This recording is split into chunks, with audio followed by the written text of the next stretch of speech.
Hello बच्चों, स्वागत है आप सभी का मेरे यूट्यूब चैनल पे, जहां मैं अलग अलग करियर ऑप्शंस के बारे में आप लोगों के साथ बात करता हूं और कोशिश करता हूं कि आप लोगों के पास सही जानकारी हो और आप लोग सही से अपने करियर डिसीजंस ले सकें। तो आज का हमारा टॉपिक है IMU CET फरवरी 2021 बैच। तो बहुत सारा कन्फ्यूजन ऑलरेडी बन चुका है इस पर्टिकुलर एग्ज़ाम को लेकर। कोई भी ऑफिशियल नोटिफिकेशन अभी तक नहीं आया है। इवन मैं भी इसी चीज़ को लेकर अभी तक वेट कर रहा था कि कुछ तो एटलीस्ट ऑफिशियल नोटिफिकेशन आ जाए ताकि मैं आप सबको बता सकूं, लेकिन अभी तक ऐसा कुछ भी नहीं आया है। तो ऐसे में हम सबको क्या करना चाहिए, आपका नेक्स्ट मूव क्या होना चाहिए, नेक्स्ट स्टेप क्या होना चाहिए, तो सारी चीज़ों के बारे में मैं डिटेल में आप लोगों को बताऊंगा और बहुत स्टेप बाय स्टेप प्रोसेस से मैं आपको समझाऊंगा। तो वीडियो को एंड तक ज़रूर देखें और अगर चैनल आपने सब्सक्राइब नहीं किया है तो चैनल को सब्सक्राइब कर लें। वीडियो को लाइक ज़रूर करें। आप अगर वीडियो को लाइक करेंगे तो ये दूसरे जो स्टूडेंट्स हैं, जो बच्चे हैं, जो प्रिपरेशन कर रहे हैं इस पर्टिकुलर एग्ज़ाम के लिए, उन तक भी ये वीडियो पहुँचेगा और उनको भी हेल्प होगी। तो सबसे पहले मैं आपको बता दूँ थोड़ा सा इस एग्ज़ाम के बारे में। जो स्टूडेंट्स ऑलरेडी मेरे वीडियोस देख चुके हैं या IMU CET के बारे में पढ़ चुके हैं कि ये एग्ज़ाम क्या होता है, किस लिए होता है, तो उनको पता होगा। बट जो लोग नए हैं उनके लिए मैं बता दूं, IMU CET basically merchant navy में अपना करियर बनाने के लिए एग्ज़ाम होता है। ये एक कॉम्पिटिटिव एग्ज़ाम है जिसको करके आप DNS या BSc नॉटिकल्स के जो कोर्सेज हैं उसमें आप ज्वाइन कर सकते हैं। IMU CET IMU कंडक्ट कराती है। ये एक एंट्रेंस एग्ज़ाम है और IMU के पास दो तरीके के कॉलेजेस हैं। एक IMU के अपने कॉलेजेस और दूसरा एफिलेटेड कॉलेजेस, मतलब affiliated institutes. Affiliated institutes private institutes हैं, ठीक है। वो इंस्टीट्यूट्स हैं जिन्होंने IMU से एफिलिएशन लिया हुआ है। जैसे कि कोई प्राइवेट स्कूल होता है जो CBSE बोर्ड से एफिलेटेड होता है, तो होता तो वो स्कूल प्राइवेट है लेकिन एग्ज़ाम उसका CBSE कंडक्ट कराती है, ठीक है। इसी तरीके से एफिलेटेड इंस्टीट्यूट्स होते हैं। अभी साल में 2 बार DNS का एग्ज़ाम होता है, मतलब IMU CET का एग्ज़ाम होता है, ठीक है। पहला जो एग्ज़ाम होता है जो अगस्त बैच के लिए होता है वो दोनों ही कॉलेजेस में एडमिशन के लिए होता है, एफिलेटेड में भी और IMU के अपने कैंपसेस में भी। लेकिन जो फरवरी बैच के लिए जो एग्ज़ाम होता है वो सिर्फ और सिर्फ एफिलेटेड इंस्टीट्यूट्स के लिए होता है। उसमें IMU के कैंपसेस पार्ट नहीं लेते हैं। तो अगर आप फरवरी बैच के लिए अपीयर हो रहे हैं, फरवरी बैच में आप एडमिशन ले रहे हैं, तो आपको प्राइवेट कॉलेजेस ही मिलेंगे, एफिलेटेड कॉलेजेस ही मिलेंगे, ठीक है। तो इसमें आप कंफ्यूज मत होना कि आप लोग फरवरी में करके आप लोग जो है IMU के कैंपस में जाना चाहते हैं, ऐसा नहीं होगा। फरवरी में अगर आप अपीयर हो रहे हैं, फरवरी के बैच में अगर आप ज्वाइन कर रहे हैं, तो आप लोगों को एफिलेटेड इंस्टीट्यूट्स में ही एडमिशन लेना पड़ेगा। एलिजिबिलिटी क्राइटेरिया इसका ये है कि PCM में आपका मिनिमम 60% होना चाहिए। अगर 65% है तो ज़्यादा बेटर है, क्योंकि कुछ इंस्टीट्यूट्स हैं जो 65 पर ही लेते हैं, कुछ हैं जो 60 पर भी लेते हैं, ठीक है। स्पॉन्सरशिप में मोस्टली जो कंपनीज़ होती हैं, अच्छी कंपनीज़ होती हैं, वो 70% तक भी मांगती हैं, ठीक है। तो चलिए वो बाद में हम बात करेंगे स्पॉन्सरशिप के बारे में। फ़िलहाल एडमिशन के लिए आपको 60% मिनिमम चाहिए, ठीक है, PCM में। और इंग्लिश में सेपरेटली 60% चाहिए। मतलब अगर इंग्लिश में आपके 60 से कम है मार्क्स तो फिर थोड़ा मुश्किल है। फिजिकली फिट होने चाहिए, आईसाइट 6/6 होना चाहिए। अगर थोड़ा बहुत डिफेक्ट है तो आप लेसिक करा सकते हैं, बट करेक्टेड होना चाहिए, ठीक है। अगर ये सभी क्राइटेरिया आप फुलफ़िल करते हैं तो उसके बाद आप IMU CET के एग्ज़ाम के लिए फॉर्म फिल कर सकते हैं और उसके बाद एंट्रेंस एग्ज़ाम आपको देना होगा। एंट्रेंस एग्ज़ाम से पहले या बाद में स्पॉन्सरशिप के एग्ज़ाम्स होते हैं। स्पॉन्सरशिप एग्ज़ाम्स बेसिकली कंपनीज़ कराती हैं, वो कंपनीज़ जिनकी शिप्स चलती हैं, जिनमें आपको जॉब करना है, ठीक है। तो कंपनीज़ अपना स्पॉन्सरशिप का जो एग्ज़ाम है वो अलग कंडक्ट करती है। IMU CET तो मैंडेटरी है ही, बिना IMU CET के आपको कंपनी में स्पॉन्सरशिप नहीं मिलेगा, ठीक है। तो स्पॉन्सरशिप का एग्ज़ाम आपको अलग से देना पड़ेगा। स्पॉन्सरशिप आपको मिल गई, फिर उसके बाद आप कोर्स कंप्लीट कीजिए और जिस कंपनी का स्पॉन्सरशिप आपको मिला होगा उस कंपनी में आपको जॉब मिल जाएगा, ठीक है। तो ये हो गई बेसिक बातें। लेकिन इस बार चीज़ें थोड़ी डिफरेंट है। जैसे कि आप जानते हैं पिछला वाला जो अगस्त बैच था उसका भी IMU CET नहीं हुआ था और नॉर्मलाइजेशन मेथड से सबका एडमिशन हुआ था। मतलब कि जिनके 12th में अच्छे मार्क्स थे उनको रैंक मिल गया था, उनका एडमिशन हो गया था, और जिनके 60 या 65% रहे होंगे या 70% रहे होंगे उनको एडमिशन नहीं मिल पाया। अब जिनको एडमिशन नहीं मिल पाया था वो लोग ये सोच रहे होंगे कि फरवरी में हम फिर से एग्ज़ाम देंगे फरवरी बैच के लिए, लेकिन इस बार शायद वो भी नहीं हो रहा है, क्योंकि अगर एग्ज़ाम हो रहा होता तो अभी तक कुछ ना कुछ नोटिफिकेशन आ चुका होता। तो मान के चलिए 80 to 90% है कि इस बार भी एग्ज़ाम नहीं होगा फरवरी बैच के लिए। तो एडमिशन कैसे होगा? इस बार एडमिशन जो है वो थोड़ा सा डिफरेंट है। इस बार नॉर्मलाइजेशन मेथड से नहीं होगा एडमिशन, आपको डायरेक्टली इंस्टीट्यूट को कॉल करना होगा, ठीक है। तो हर इंस्टीट्यूट का अपना अलग क्राइटेरिया, मे बी वो लोग आपसे अलग से एक एग्ज़ाम ले सकते हैं और मे बी शायद ना भी लें, ठीक है। स्पॉन्सरशिप के बेसिस पे आपको एडमिशन मिल जाए।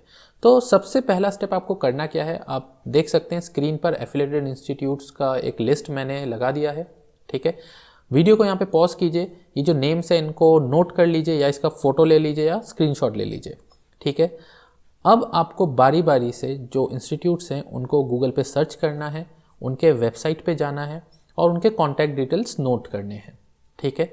कॉन्टैक्ट डिटेल्स नोट करने के बाद आपको उन इंस्टीट्यूट्स में कॉल करना है और उनसे पूछना है कि डीएनएस के लिए फरवरी 2021 जो बैच है उसमें आपको एडमिशन लेना है, उसका क्या प्रोसीजर है वो आपको बता देंगे। अब ज़रूरी नहीं है कि ये जो 10-12 इंस्टीट्यूट्स हैं ये सभी फरवरी में डीएनएस कंडक्ट करते हों, ठीक है।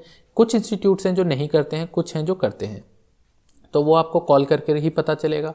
और इस बार क्योंकि IMUCET नहीं करा रही है एग्ज़ाम और पैंडेमिक का सिचुएशन है, तो हो सकता है कि कुछ और 1-2 कॉलेजेस हों जो नहीं कंडक्ट करा रही हो फरवरी वाला बैच, ठीक है। 2 इंस्टीट्यूट्स के बारे में आपको बता देता हूँ। पहला है एंग्लो ईस्टर्न जो कंडक्ट कर रही है, जिसने अपने वेबसाइट पे ऑफिशियली रिलीज़ कर दिया है फॉर्म, और दूसरा है IMI मतलब इंटरनेशनल मैरीटाइम इंस्टीट्यूट जो कि ग्रेटर नोएडा में है, ठीक है। ये दोनों ने अपना फॉर्म जो है रिलीज़ कर दिया है, तो इनके वेबसाइट पे आप जाएंगे तो आपको DNS बैच फरवरी 2021 का एडमिशन का जो नोटिस है वो मिल जाएगा, ठीक है। तो वहाँ से जाके आप फॉर्म फिलअप कर सकते हैं।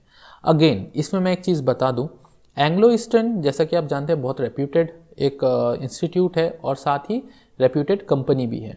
तो एंग्लो ईस्टर्न में जो भी पास आउट होते हैं वो मोस्टली एंग्लो ईस्टर्न के शिप्स में ही चले जाते हैं, ठीक है। तो कंपनी उनको अपने ही कॉलेज से जो स्टूडेंट्स उनके निकलते हैं उन्हीं को वो स्पॉन्सरशिप दे देते हैं।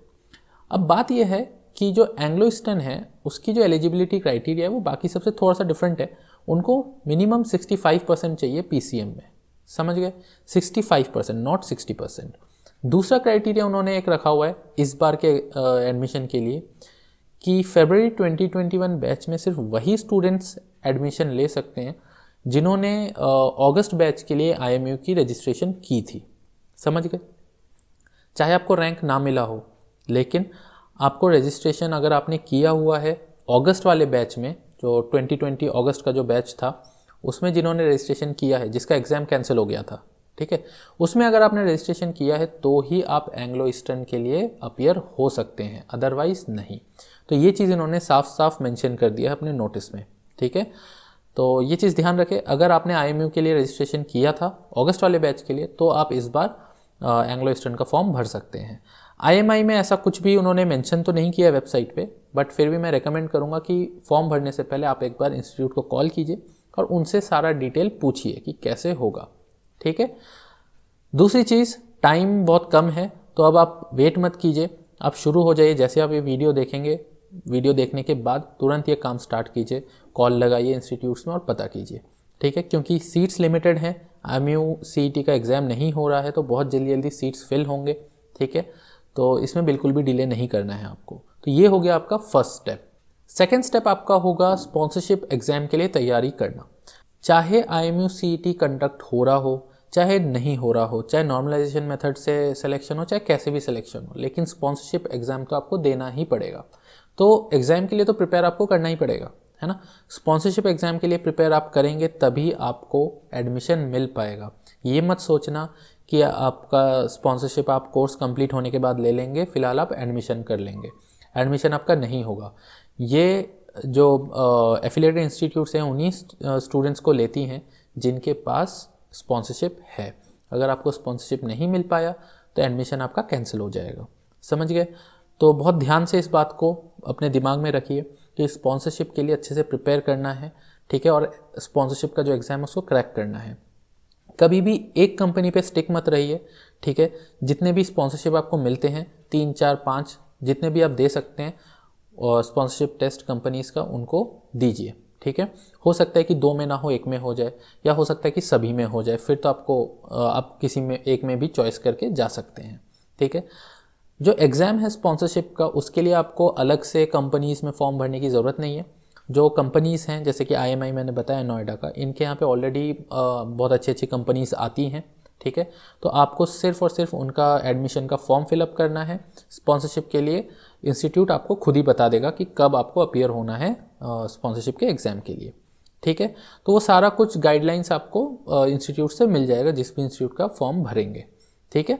तो स्पॉन्सरशिप को लेके कब फॉर्म भरना है, कैसे भरना है, इसको लेके आप बिल्कुल भी टेंशन मत लीजिए। आपको सिर्फ एक ही चीज़ करना है कि जिस भी इंस्टीट्यूट में आपको जाना है उस इंस्टीट्यूट को कॉल कीजिए, उनका फॉर्म फिलअप कीजिए, बाकी चीज़ वही आपको बताएंगे कि आपको क्या करना है, ठीक है। तो इधर उधर डाइवर्ट मत होइए, इधर उधर अपने माइंड को डाइवर्ट मत कीजिए, इधर पूछना उधर पूछना, 10 लोगों से पूछना, ये चीज़ मत कीजिए। मैंने आपको बता दिया आपको करना क्या है, ठीक है। जो करेक्ट और सही इन्फॉर्मेशन है वो सिर्फ और सिर्फ आपको आपका इंस्टीट्यूट दे सकता है, ठीक है। मैं यहाँ से आपको कुछ बोल दूंगा, वहाँ जाके आप कुछ और करेंगे या गलत फिल कर देंगे, फिर उसमें नुकसान आप ही का है, ठीक है। तो इंस्टीट्यूट को कॉल कीजिए और उनके कहे जो भी वो कहते हैं उसके अकॉर्डिंगली काम कीजिए। एक चीज़ मैं आप लोगों को और बता देना चाहता हूँ, इन केस आपका आप फॉर्म भर चुके हैं और आपके पास स्पॉन्सरशिप की कंपनीज आपको स्पॉन्सरशिप के लिए बुला रही हैं एग्ज़ाम्स के लिए, तो ज़्यादा चूज़ी मत होइए, क्योंकि हम सबको पता है ग्लोबल क्राइसिस चल रहा है, ऐसे में बहुत लोगों को जॉब नहीं मिल पा रहा है। तो आपको जो भी मिल जाए, जो भी कंपनी से स्पॉन्सरशिप मिल जाए उसको ले लीजिए, ठीक है। उसको मना मत कीजिएगा, ठीक है। क्योंकि इस टाइम जॉब्स शिपिंग लाइन में भी जॉब्स मिलना बड़ा मुश्किल है, बहुत लोगों के जॉब्स गए हैं, ठीक है। तो जहाँ से भी स्पॉन्सरशिप मिले उसको ले लीजिए, उसको मना मत कीजिएगा, ठीक है। तो स्पॉन्सरशिप एग्ज़ाम्स के लिए जो बेस्ट बुक्स हैं उसका लिंक मैंने डिस्क्रिप्शन में दे दिया है। उसमें से एक बुक ऐसा है जो ई बुक है, जिसको आपको सिर्फ डाउनलोड करना है, 99 रुपीज़ का ये बुक है। इसमें शिप्स के बारे में बेसिक डिटेल्स आपको मिल जाएंगी, ठीक है। वो आपको एक बार अच्छे से गो थ्रू करना है, शिप के बारे में, कंपस के बारे में, जो बेसिक चीज़ें होती हैं, ठीक है। तो जब आप स्पॉन्सरशिप एग्ज़ाम के लिए अपीयर होंगे तो जो इंटरव्यूअर होगा वो आपसे शिप के बारे में बेसिक चीज़ें पूछेगा ही पूछेगा, ठीक है। क्योंकि आप वो एक्चुअली आपको चेक करेगा कि आप कितने पैशनेट हो इस पर्टिकुलर करियर को लेके, ठीक है। तो उसके लिए जो शिप के बेसिक डिटेल्स हैं वो आपको पता होनी चाहिए। तो जस्ट 99 रुपीज़ का ये बुक है, लिंक इसका डिस्क्रिप्शन में है, इसको डाउनलोड कीजिए। इसको आप मोबाइल पे, टैब पे, कहीं पे भी पढ़ सकते हैं। और साथ ही एक बुक और है, दो बुक इनफैक्ट दो बुक के लिंक्स मैं और दूंगा, जो कि फिजिकल बुक है जिसको आप अमेज़ॉन से परचेज़ कर सकते हैं।